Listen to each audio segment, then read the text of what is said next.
All right, what we're doing here is we're going to do the installation of an AR pedestrian seal. If this is ever used in a vehicular application, you have to put a cover plate over the top of it. It's primarily just for pedestrians. It can also be used for some vertical applications if you want. The main things you want to do when you get the seal, when you first get the seal, before the day you're going to start, what you want to do is you want to roll the seal out, let it sit in the sun for a while. It gets softer, it gets more pliable, it's easier to work with. Okay. Next thing you want to do is you want to verify. You should have already verified the actual joint width to make sure you ordered the right size seal. Remember, a compression seal always has to be under compression. Okay. And then we just measure the joint length of whatever we're doing with installing. We measure the joint length. And we've got 10 foot here. So we're going to measure off 10 foot of seal, and then we're going to cut the seal. And to cut the seal, we have a nice little handy tool here that we use with a miter box and a saw that has the, basically it's a back saw that has the teeth ground off of it. It makes it very sharp, very nice. And then you use the denatured alcohol to help it slip very easily, and it works real well. It kind of cuts it almost like hot butter. So we'll measure it and cut the seal now.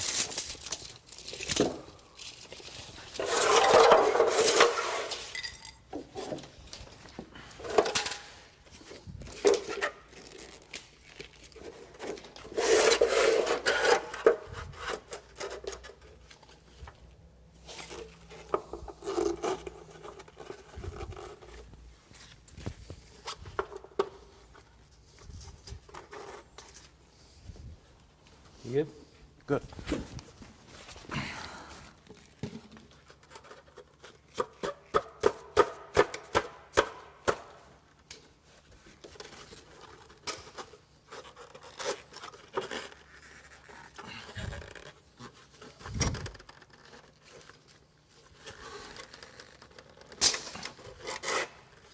Okay.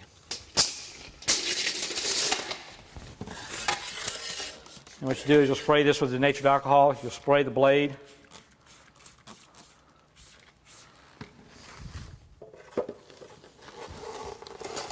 And you see,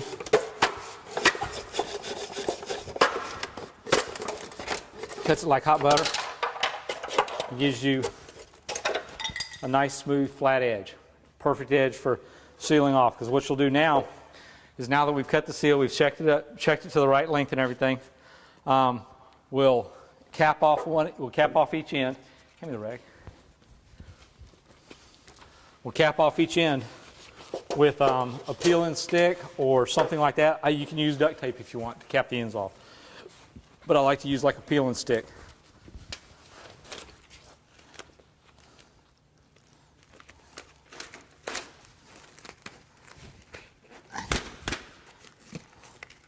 You just cap off the end, and that's just to hold it for the time being.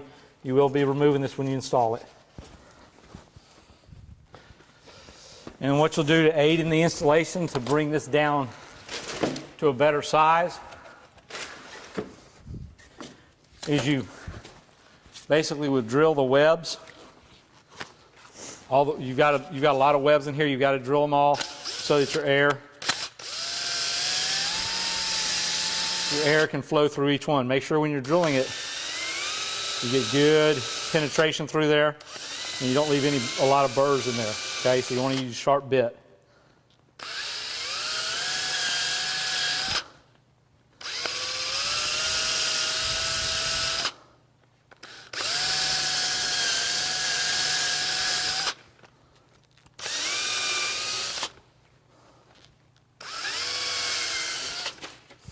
Okay.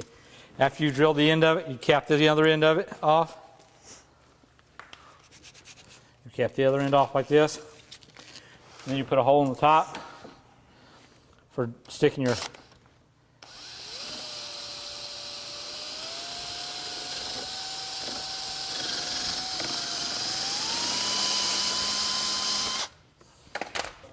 if you're doing this with a vacuum such as we're doing, you want to put pieces of backer rod in. So you want to measure the depth of the height of the seal. You want to measure the height of the seal. This is 2 inches. You want to measure down inside the throat of the joint approximately 2 1/4, 2 3/16. You know, between, because you want the top of the seal to be below the surface of this, because what happens is if you have it level with the surface, when the seal compresses, it's going to push it up and it's going to come above. It's going to be a tripping hazard, and or people are constantly walking apart it and just it's going to pull it loose. So you'll basically, we know this is 2 inches, so we want to measure down, and we want to measure down and make sure when we put these back rod in the joint, you know, so that the seal doesn't drop in too far. We want to make sure it measures down about 2 1/8 inches or so. 3 1/2.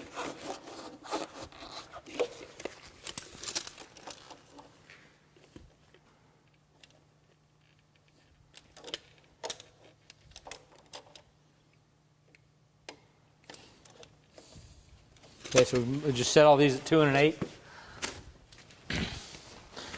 And for a 10-foot stick, you know, you don't need the, you know, probably put these every 3 4 feet, depending on how long a run you're going to do. Piece of back rod. Just basically use hot rod or back rod large enough to compress. It's not going to do anything with regards to inhibiting movement of the joint. So it's a, you know, it's not going to stop any movement in the joint application. So it's fine.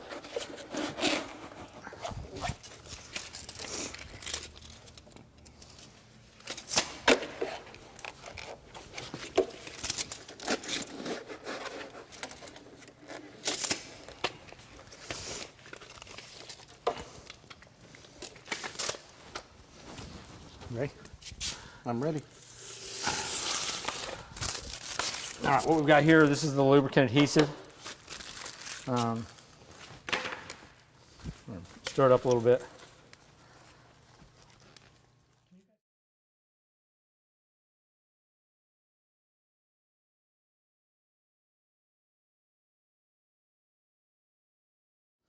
So you got the lubricant adhesive. You want to make sure you mix it up good. So anything on the bottom is now on the top. This stuff needs to be stored in a warm place. If you store it outside, it's going to freeze. It's not going to function as well, and or it may prematurely set up on you. So you know, place 70 degrees plus or minus. You know, you're good. You know, just don't put it out where it's real cold.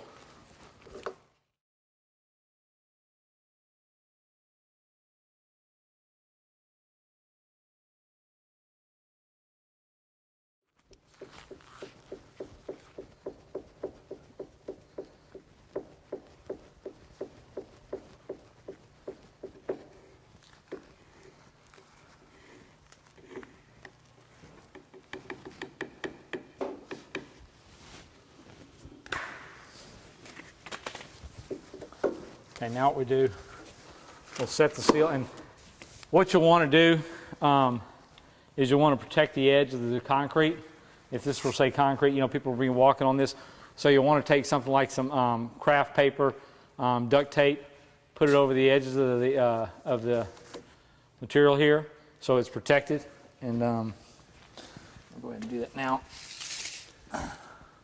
Okay.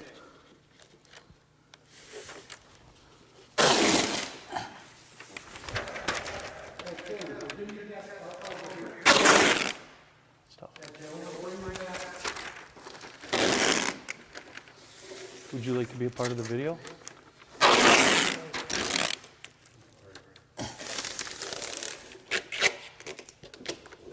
No. All right, now that we've got the the joint taped off, and so that you know it's an easier cleanup process. You can also notice I've got a nice staging area here, so that you know nothing gets on the concrete and everything stays clean. Okay, now what we're going to do is we'll set the seal up by the joint, and then we'll just start coating the seal with the epoxy, or not epoxy, lubricant adhesive.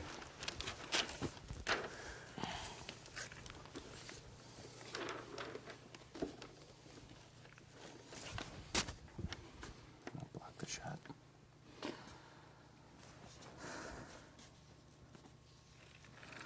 And you can see this stuff's pretty thick and gummy. So after you've done that, you just, you know, now we'll vacuum it down. One thing we want to do is if you're going to do a splice, if you're going to have a longer run than what the seal is, these seals will come out in very long lengths, and typically we can provide whatever length you need. But if you're going to have one where you have to do something later, you have to stop for the day, you have to do the splice, you want to leave towards the end of the joint about 2 feet or so open, towards the end of the joint, so this doesn't have any epoxy on it. Then this is sitting outside of the joint, outside of the throat of the joint, and then you can epoxy it, and you can do the splice, then set the epoxy, then put the rest of it in and keep on going, and we'll do a splice later. Okay, so now we want to vacuum it back down again so we can get ready to install it. At this point, you want to have gloves on because you're going to get it all over you.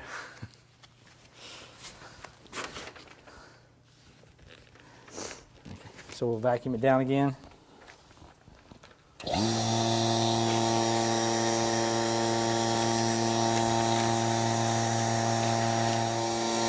Okay, then you can take it.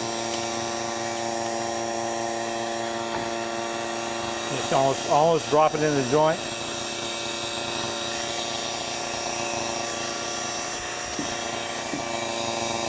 We'll get to this point.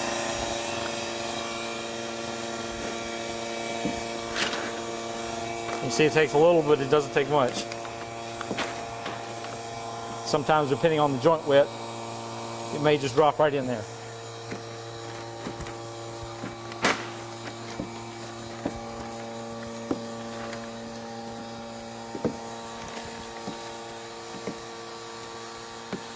And the reason we put the back rod in there before was in case it did just drop right in. If it just drops right in, this is why we should take the top. If it just drops right in, it's going to it'd go too deep. The back rod would stop it from going anywhere. So we've got everything in now. It's lubricated. We'll want to cut the pump off, take the ends off, push it the rest of the way down.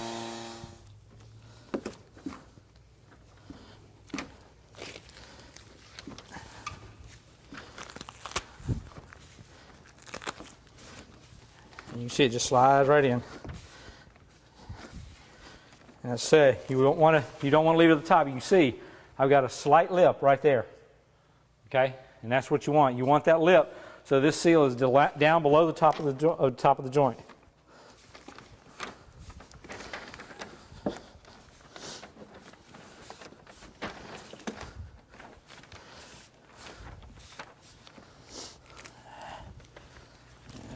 Too big.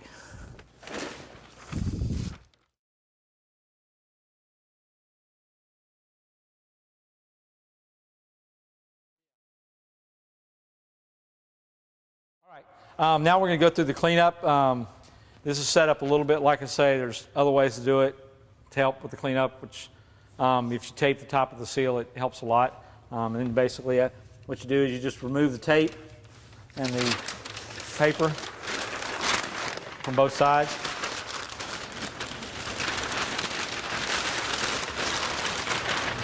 And you can see in doing that, it's kept the concrete very clean.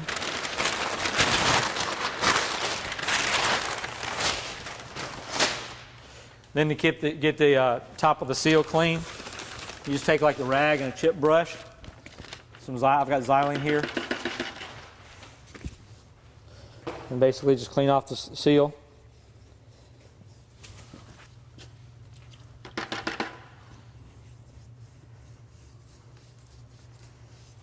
And you can see, and the xylene's not going to hurt the seal at all.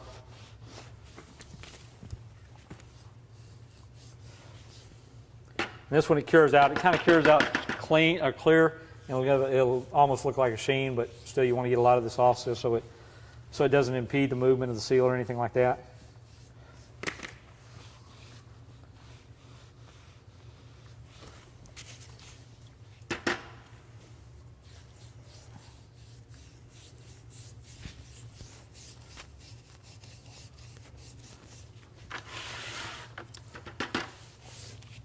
That's pretty much it.